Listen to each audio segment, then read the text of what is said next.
This is Las Vegas Real Estate Now, where we bring you the 3 E's: educate, empower, and engage. I'm your host, Harvey Blankfeld, along with our co-host, Shelley Brown, and we've been selling homes here in Southern Nevada since 1988. Shelley and I are also very proud to be part of the Real Estate Radio Network. That is a national network of local real estate professionals delivering timely, balanced truths about local market conditions. Also with us in studio right now, we have Bronson Mack, and he's the Public Outreach Manager for the Southern Nevada Water Authority. Mr. Mack, welcome. Hey, thanks for having me, Harvey. Happy to be here. We're a big city in the middle of the Mojave Desert. Water's got to be a major problem, but maybe it's not as big a problem as you think. Is that right?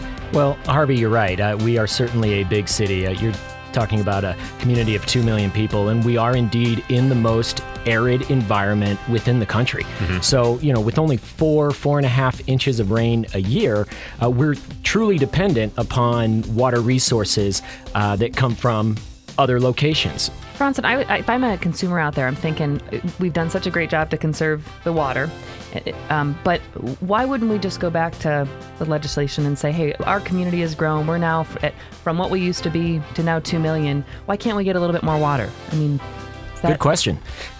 And we represent Nevada within the negotiations with the other 7 states that share the Colorado River. And the Colorado River Compact, as I just described, and talked a little bit about the political process that it had to go through, acts of Congress, and being approved by the 7 states. There is a general desire amongst all of the states that share the Colorado River, that are all a part of that compact, to not take that compact and crack it open and try and begin renegotiations. That is going to land the 7 states in decades-long litigation, Supreme Court decisions, and nobody is going to win. In fact, we'll all eventually lose. And then couple that with the fact that the goals of the 7 states is to continue to be able to progress forward and solve issues on the river as needed, and do so within the law of the river. And the law of the river is the Colorado River Compact. It's different court cases, it's different agreements. I mean, it's a litany of documents that really guide how the river is ultimately managed. And here's the way, we look at our water resource and manage them. We've got a 50-year water resource plan for our community.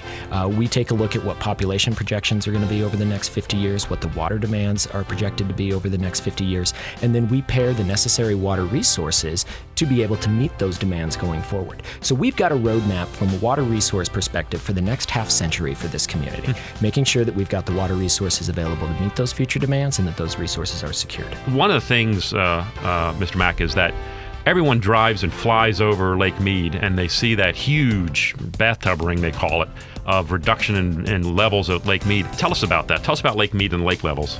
Well, you're absolutely right that anybody who goes to Lake Mead flies over Lake Mead and sees that bathtub ring. I mean, it is a stark reminder that we are indeed in a drought. And in fact, we're in our 15th year of drought within the Colorado River Basin.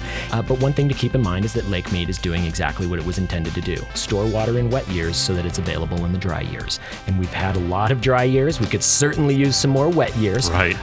But when we talk about Lake Mead and the lake elevation of the lake itself, it is a critical discussion to have, and it's something important for people to have at least some familiarity with, because the elevation of Lake Mead helps to dictate how the river is operated on a year-to-year basis, how much water is released from Lake Powell to Lake Mead in a given year. Mm-hmm. In addition to that, the lake levels also will determine shortages. Right. The lake is set, and the elevations of Lake Mead are set with specific triggers that could trigger shortages for Arizona and Nevada. Mm-hmm. We are certainly in the mix for potential shortages if Lake Mead drops to elevation 1075 on January 1. One of the interesting things about our water resources in Southern Nevada, and it's really a luxury that we have.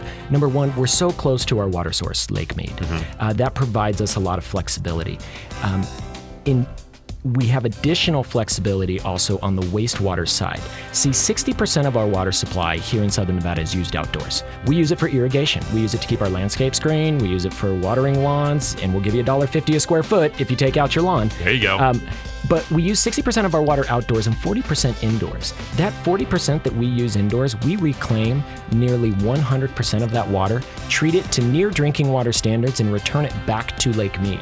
And for every gallon that we return to Lake Mead, we can take another gallon out and bring it into the valley. So that increases our our portion. That increases How the amount about of water that? that is available to Southern Nevada.